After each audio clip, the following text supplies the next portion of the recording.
got problems, then say some. Chopper come out of the bus like a motherfucking ray gun. Think you a beast, but you ain't one. You are not on the same page as a kid, you just page one. They had no luck, I had to make some. When I get rich, cop a Tesla on day one. What color Tesla I want? The red one. What kind of red he want? The Shanks one. My niggas know I got drive, gripping that wheel. I swear a nigga got callous. My team ain't losing, don't know why you challenging. Chopper go like it's Valorant. Alright, ladies and gentlemen, and everything in between, we're back for some more Haikyuu Season 4 to the top. Last time we watched episode 6, today we'll be watching episode 7. Now, in the last video, we went ahead and got to see the return of Kageyama and Hinata from their respective training camps. Of course, one being invited to their camp and the other one sort of just sneaking in, but regardless, they both made big strides in their growth as volleyball players. But of course, the team themselves, Karasuno, were not slacking during this time as well. They were all together working on their serves in order to counter different types of serves, specifically the float serve, which seems to be a particular problem for them. So I believe they started off with the sectioning off the volleyball net in order to practice, angling and aiming their serves. And while that was going on, I believe Hinata and Kageyama were working together to sort of improve upon their own teamwork. Hinata is sort of trying to go over his hops. Kageyama thinking he could jump higher and told him to use the balls of his feet in order to focus his jump and get higher hops. And that way they can get some better spikes and improve upon their fast attack. And we know Kageyama's sort of in his own head right now. He got a pretty discouraging comment while he was at his own training camp, being called a goody two-shoes, always following up on the rules and not really going outside, experimenting on things outside of the rules and all that. He's very strict,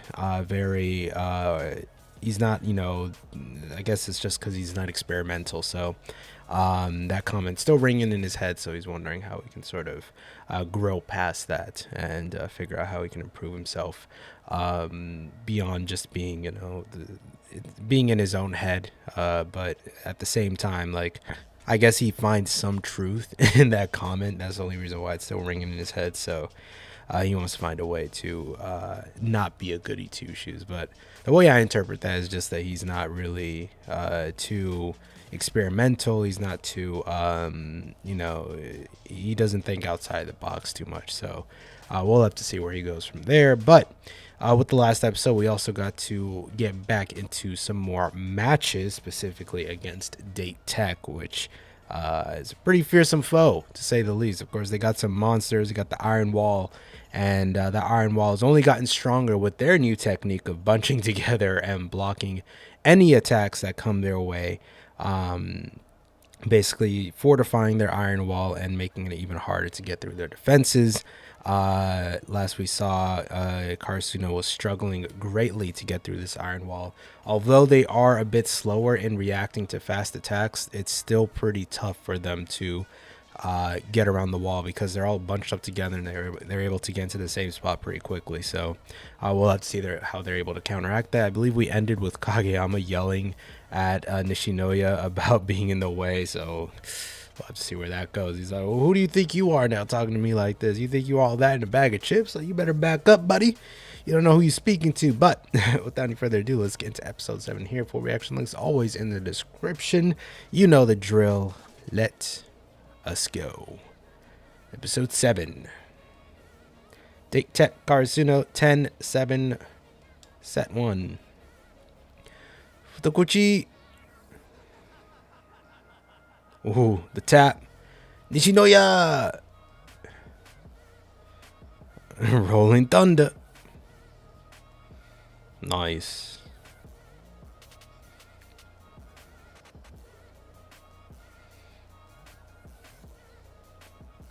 Was somebody else about to go for it? There you go. He gave a legitimate reason. You're in the way of someone else, not you're in the way of me. Mm-hmm.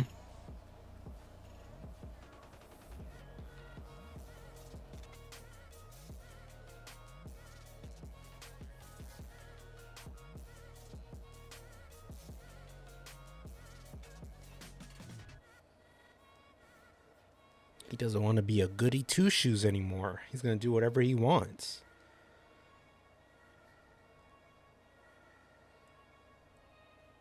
You better watch out, bro. You might make the team a little wary of your actions now. Goody two-shoes no more. That's the episode title. Watch. I got it. Return. Return to sender.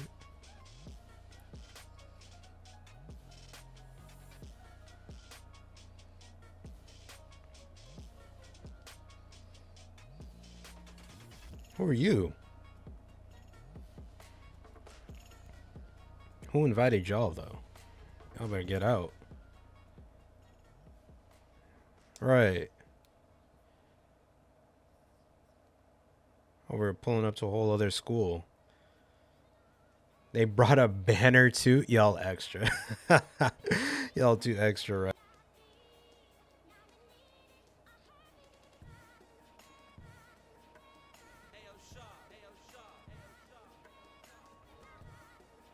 Oh God. Oh no, we're not fighting right now, bro. Please.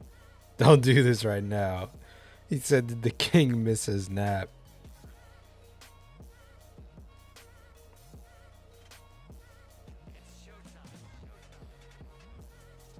There's a lot of drama on the field. Drama on the court. Asahi breakthrough. Oh, a bit too high.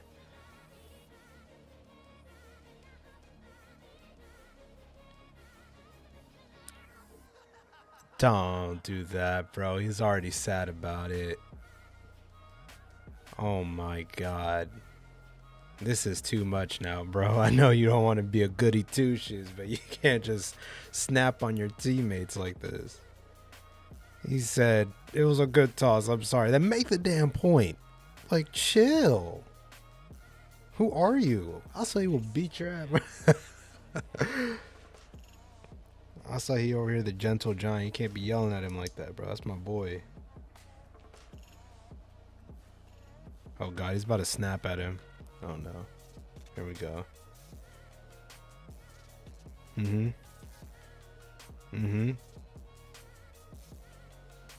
You need to take a chill pill, buddy. You're turning into the Mad King right now. The crazed tyrant. This ain't a good look. There you go. The king is returning. The king is returning.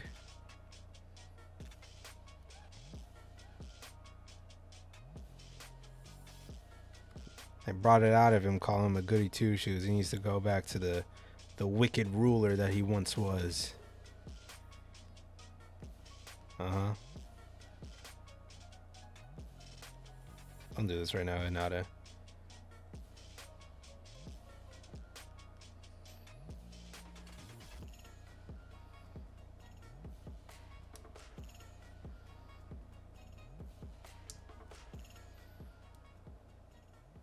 Here you go.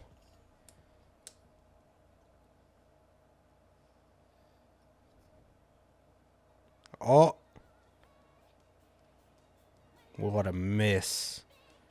What a miss. They're experimenting right now.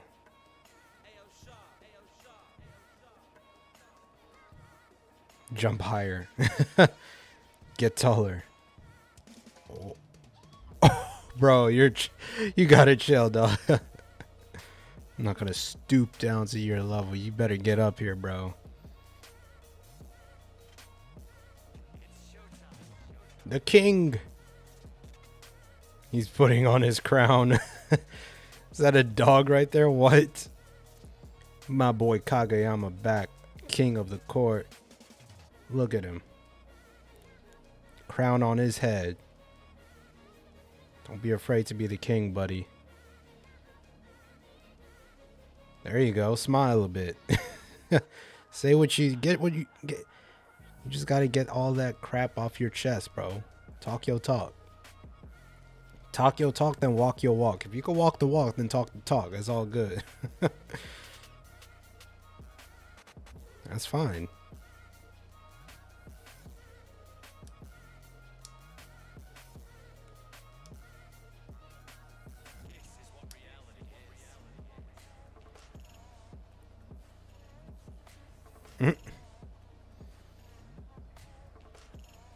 King is a sweet little boy.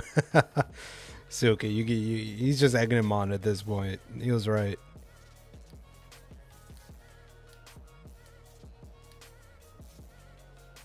Guess read blocking. I can be a goody two shoes here.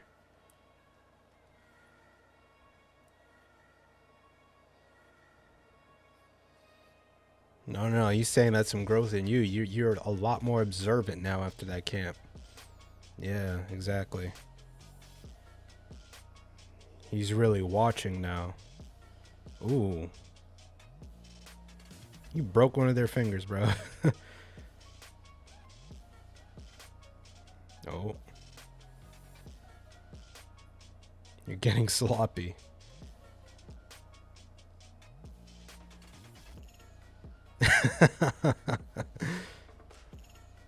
Beat his ass.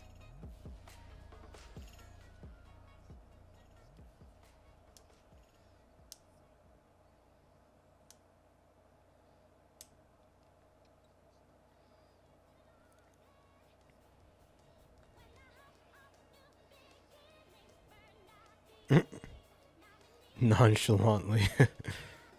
Be a little bit more subtle with what you're trying to say.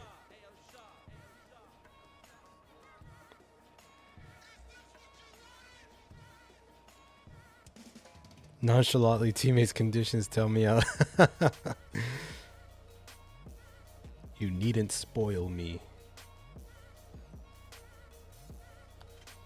Yeah, not only in their skills, they better level up in communication too. That's important.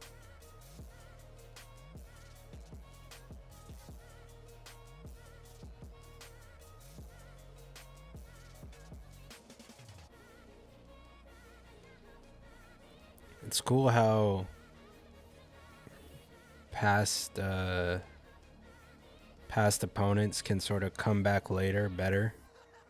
It's like you always have these new obstacles to overcome, even though you've already beat these schools in the past. So it's like you're never really better than anyone because everyone keeps upgrading and getting better. Damn, bro, that was a good episode, dog. I do like that they're going past the whole, you know, like skills and planning for the actual game. It's like it's not all about that, you know. Just being able to talk to each other is important too. And Kageyama sort of had to break out of that shell of trying to always be reserved. So him having the confidence to speak out against his teammates' flaws. You know, not trying to sugarcoat everything, I think was that what that goody two shoes comment was more so referring to, or at least the way he interpreted it. But beyond that, you know, being respectful to your teammates obviously is important too. So you don't want to be disrespectful, but you also want to, you know, like be balanced on that line between being respectful but also calling them out on any mistakes that they made. So that's some good introspection on Kageyama's side. I like that. And again, you know, with Date Tech, you know, they've been opponents in the past, but they continue to get better, just like Karasuno and all the other teams around here. So they can come back and whoop our ass just as easily. But, you know, it's that ass whooping that's for making them grow and become better at their craft. So that's always cool. But, you know, Kageyama, he can talk all the shit he wants, but don't do it to Asahi, all right? You better leave my boy Asahi alone. He ain't done nothing wrong. He was chilling over here, all right? No, I think that's important too. Like, you know, someone as friendly as Asahi, he's still talking to like that. But it's like, he's even someone like Asahi, he's a cool guy and all that, but he can still mess up. So, I guess it then comes down to like, if they mess up, like, I feel like most of these, or all the players on the team aren't good enough to know when they messed up. So it's like, do you really need to remind them that they messed up? I don't know. That might be something to think about. But yeah, that does it for this episode here, ladies and gentlemen. Next time we'll be watching episode 8, but that wraps it up for this video. Hopefully you guys enjoyed this episode just as much as I did, and I hope to see you all in the next one. Peace.